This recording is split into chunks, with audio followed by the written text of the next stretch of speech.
So today we are going to look at what is estimation and what is quantity surveying. Very simply, estimation means finding out what is the likely cost of the construction of a building or a project. How do you do it? Very simply by calculating the quantities of various items of construction in a building that you have designed, and also calculating the per unit rate for every item of construction. And once you multiply the two, you will be able to find out how much is it going to cost us to construct the building. Okay. Now, why do you do it? What is the importance of this whole process of estimation? First and foremost, when you know the cost of construction of a building or a project, then you can look at the feasibility of the project. See, before you undertake a project, you will have to find out whether the project will make sense to build. If it's a commercial project, what is the investment in construction and how much will be the returns? Whether you will make a profit or whether you will make a loss. If you're making a loss, then there is no feasibility. So determining the feasibility of the project is the first thing that is done once you get the estimated cost of a building. The thing that you need to know, or you get to know after you do the estimate, is what is the time required to construct that building. Okay, that is also part of the process of estimation. Once you do this, where will you use it? What is the importance of this estimation that you do? You will have to call for tenders from different contractors or bids from different contractors for the project. And that is going to be based on the quantities that you have calculated. You will not give the rates. The rates will be quoted by the contractors, but they must know what are the various items of construction included in your project and what is the quantity of each item. Okay, so this is where you use the estimate. Another place where you use the estimate is to control the expenditure during the construction work itself. And while the work is going on, you ought to know how much money will be required at what time. Okay, so the application of the funds that you have will depend on the estimate. Just give you an example. You know that up to plinth, this is the estimate, because you know what are the items that are executed and what is the total cost of all those items of construction. Once you know this, you also know that it's going in your time chart. You have allotted, let's say, 1 month of the completion of the means you also control during the execution of the work and also controlling the application of the funds available. So that's important use of the estimates that you make. And also, while designing, it helps you to match whether the funds available are buildable in the given design that you have done. So sometimes what you need to do is make changes in the design, because if the cost is more and more than the funds available, you will have to kind of, as we say, jitni chadar hai utne hi pair phailao. So whatever is available, you will have to then, control your own design to fit into the funds that are available. Okay. Having said this, let's look at now what are the various types of estimates. The first type of estimate is the approximate estimate or a block estimate. So when the client comes to you, he will expect you to tell him, after hearing him out, how much is his proposed building going to cost straight away. Okay. Here you have no time to do many calculations, etc., etc. So uh, also in certain projects, government projects, for instance, if you want to get approval for a project, you will have to submit some block estimates. And by the time the project gets sanctioned, it may be another year and a half. So there you have to project what will be the likely cost after 1.5 years. So this is the first instance where your estimation skills will be put to test. Now, for doing block estimates or approximate estimates, there are three methods. First, most commonly used method is the plinth area method. You would approximately what is the total area of construction. Okay. If you know what is the total area of construction, see, when you talk about plinth area, you are actually talking about area of construction on every floor, not only ground floor. Huh? So if you know the total area to be built, you also know by looking at similar examples of buildings around you or last few projects executed by you or someone else, what is the per square meter cost, approximate per square meter cost of construction of a certain type.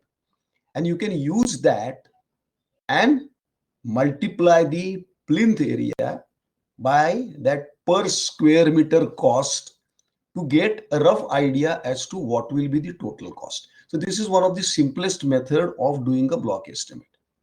As I told you, if you're working in a government setup and if the project is going to start, let's say 2 years later, then you will have to make an upward revision to ensure that you are covering for the inflation. Okay. The second method that we use is the cubic content method. This is slightly more complicated, where instead of calculating only the area of construction, you actually calculate the cubic, so volume of the building. And looking at then similar situation, checking out what is the cost per cubic meter of similar type of buildings. You can then calculate the cubic content multiplied by the per cubic meter cost that you have got, and you can come out with the block estimate. This method is not always used because it is slightly tedious to do this. But normally when you have buildings with not the usual type of buildings which may have a standard height of, let's say, 3 meters for a residential building, but sometimes you will end up wanting to do buildings which are taller, which are different from the run-of-the-mill buildings. In these types, you may have to use the cubic content method. The third method is a very interesting method. It is the per unit method or unit-based method. Now, what is this unit-based method?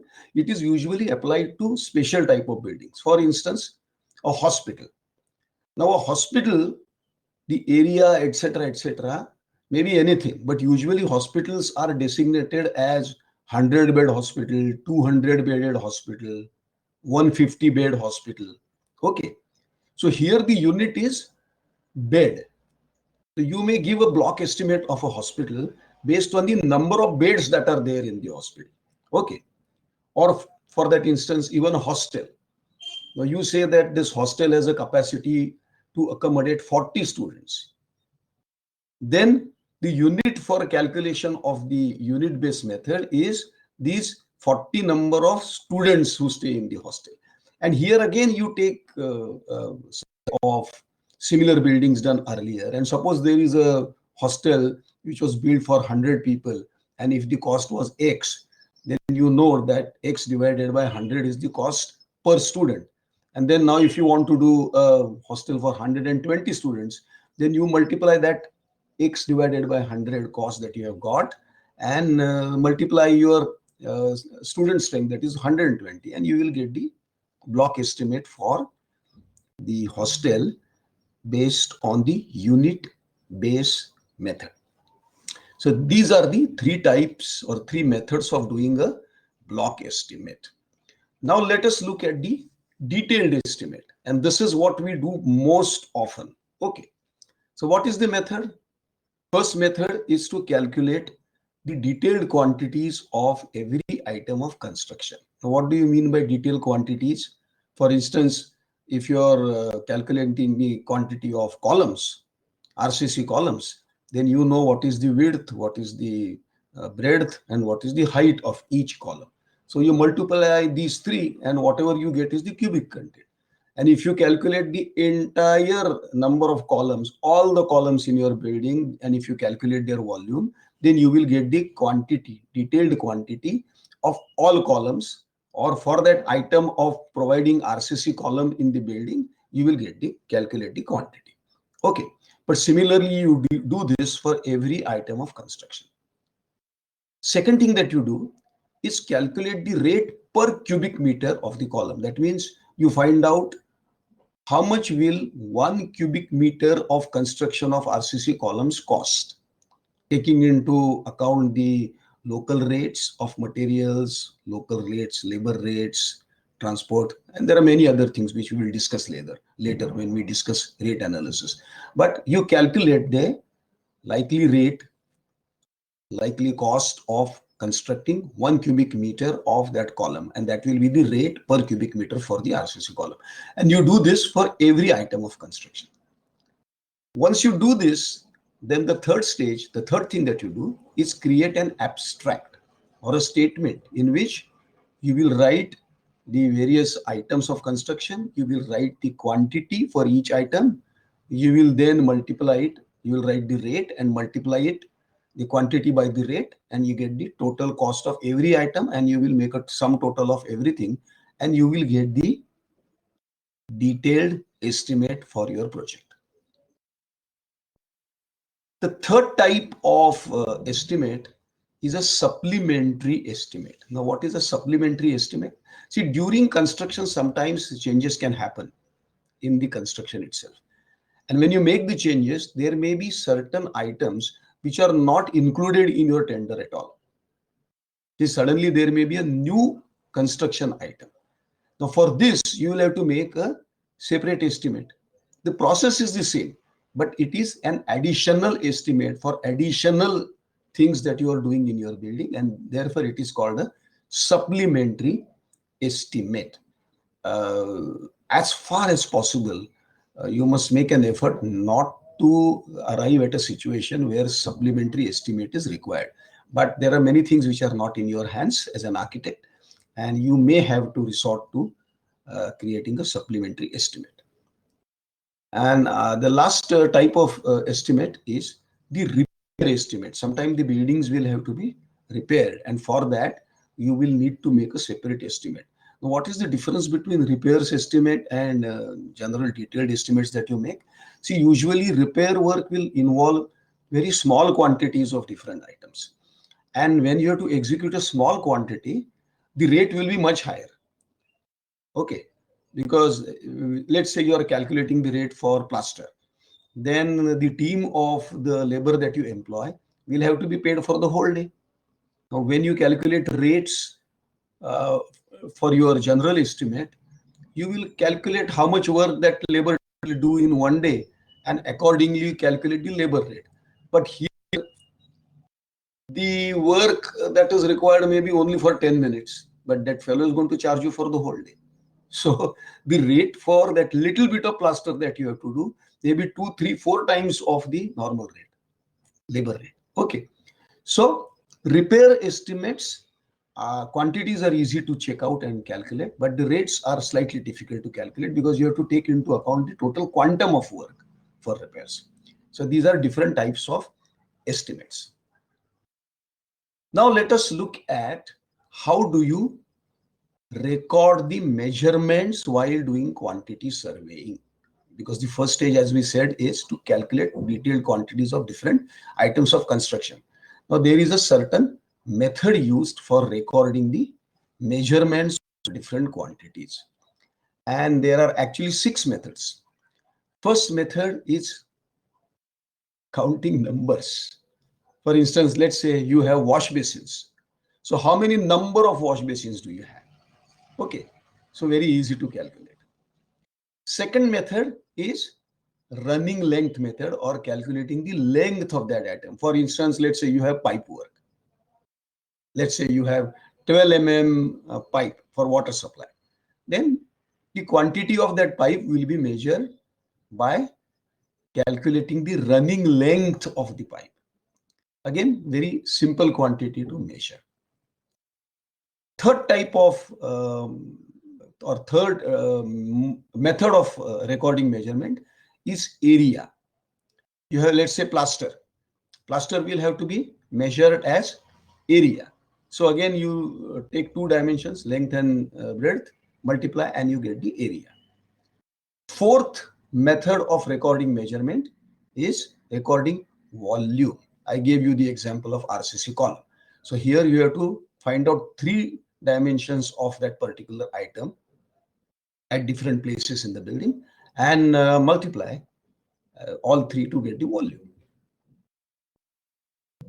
Then the fifth method is mass, or in simple language, weight. For instance, when steel is used, reinforced, the bars for reinforcement in RCC, or even structural steel, here the total weight of the steel is measured and not the length of the bars or the length of your I section. It is not measured. What you measure is the total weight or total mass. You may ask this question, how will I get it? Your structural designers will provide you the total quantity of steel in metric tons. So this is the fifth method. And the sixth method is called as lump sum. Now, what is lump sum? There are certain items which are complete by themselves, and they actually include a lot of small items. For instance, a watchman's cabin. Now, you are not going to measure quantities of every little part of the watchman's cabin, but you will say that this is the design, these are the specifications. Now, the rate will be asked for per watchman's, or lump sum, not even per, because there may be only one watchman's cabin. Typically, I will tell you septic tank. Usually, you will take the lump sum rate, or the measurement of septic tanks will also be done lump sum. So these are the 6 ways in which you record measurements of different items of construction. Now, there are certain rules as to how you record measurements of different items. And these rules are given under IS code 1200, 1200. Now, what are these rules? I will just give you the simple ones. First one, measurement will be done after the item is finished, because the exact measurement of any item can only be taken after the item is finished. Sometimes what happens is that after finishing, the size of the item will, the size of a particular item of construction will change. Okay, so therefore you have to only take the measurement after the item has been finished. Then what is the sequence in which you write the measurement? Again, there is a convention. The sequence is that first you record length, then breadth or height, and last you record thickness. So this is the method given. Now, what is the level of accuracy? So linear measurements, we recorded 0.01 millimeter. Okay. Oh, sorry, 0.01 meter. Okay. That means 1 centimeter. Okay. Or area shall be measured to the nearest 0.01 square meter, and cubic content will be measured to 0.01 cubic meter. So 0.01 is what you have to remember. 0.01 meter for length, 0.01 square meter for area, 0.01 cubic meter for cubic content. Now, sometimes what happens is that you have similar or same type of construction work, but it is at different locations and it is of different nature. For instance, let's say you have masonry. So there'll be masonry below plinth, there'll be masonry on ground floor, and there may be masonry on seventh floor. So when you have situations like this, you cannot put all these items into one, uh, you cannot measure them as one item. You'll have to make separate items. So your item will read brick masonry in plinth and you calculate that quantity separately. Your item may be brick masonry on ground floor and your other will be second floor, third floor, or sometimes you have multiple floors. You can also have quantity of masonry on all floors, but here while calculating the rate, you have to assume the rate for the average. That means if you have 7 floors, then the fourth floor rate will have to be calculated and applied to everything. All right. So when you have separate locations where different items are executed under different conditions, then they will have to be measured separately. Okay. Now let us get down to the main part of our business, that is the method of quantity surveying. Now, if you take a building, and let's say you have walls in the building, and the walls will have excavation under that and a PCC and a step profile. We are talking about a load-bearing structure. Okay. You may even have a DPC. So things like this. So how do you calculate the length, the width, and the height of these items? Because that is where your skill is tested. Otherwise, this can be done by a second standard boy or a girl, because everybody has learned multiplication by then. Okay. So the first method that we use is called the long wall, short wall method. What is this long wall, short wall method? Simply what you do is look at the drawing and all the walls that run from north to south, more or less north to south, they are called as long walls. And then all those pieces of walls which remain in between, which run from west to east, they are called as short walls. Now, when you measure the long walls and short walls, there will be a corner where short wall meets the long wall. So, while calculating the length of the wall, where do you include that little portion at the corner? That's the issue really. And that's why long walls are walls which include of the wall at the junction. Okay. And short walls are those which do not take that junction or where overlap between long wall and short wall. That is not calculated while calculating the short wall. And the method is very simple. What you do is you take the center line measurement of your wall. For instance, if you're calculating a wall, it will be a center line measurement and it will have a out measurement. That means the complete length of the wall. Obviously, that center line measurement will be smaller than the out measurement. And how much will it be smaller by? It will be smaller by half of the width of the wall on one side and half of the width of the wall on the other side. While you calculate the length for long walls, what you do is that you take the center line measurement and add half a thickness on one side and half the thickness of the wall on the other. In simple words, add the total width of the wall to your center dimension. You will get the length of the long wall. Width is given, wall thickness you know, so that is the width. Height of the wall you can take from the center and you calculate the quantity of the long wall. All long walls. When you calculate quantity, what do?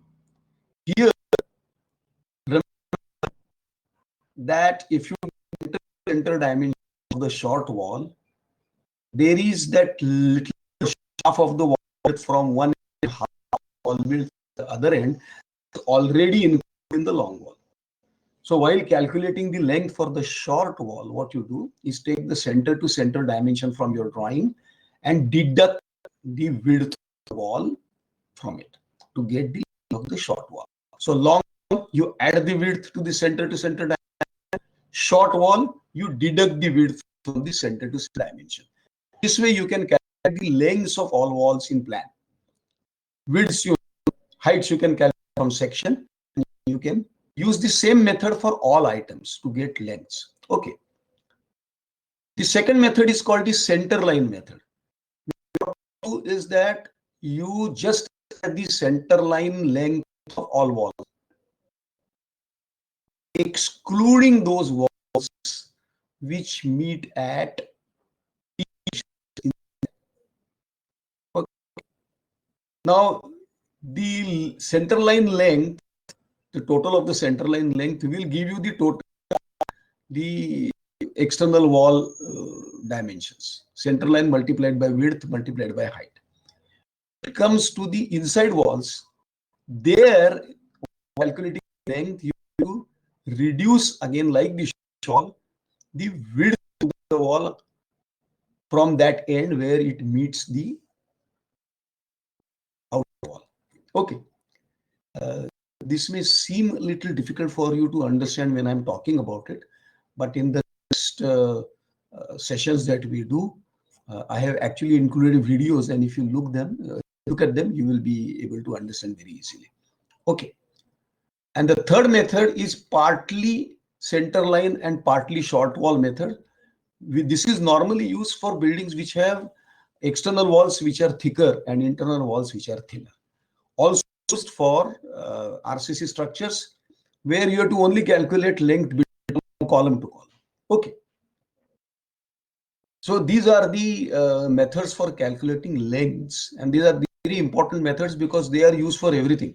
For instance, we may call it long wall, short wall method, and we may use it to calculate a length work, but the same will be done even for excavation, same will be done even for PCC. Okay. So all items related to the wall, they will be calculated like this. Next, we go to schedule of quantities. How do you record? Where do you record these? So there we have something called as a measurement sheet. It has obviously a number, serial number. It's a sheet with columns. It is readily available. You can download and use it. In the first, you have the number of the item. Then you have the description for the item.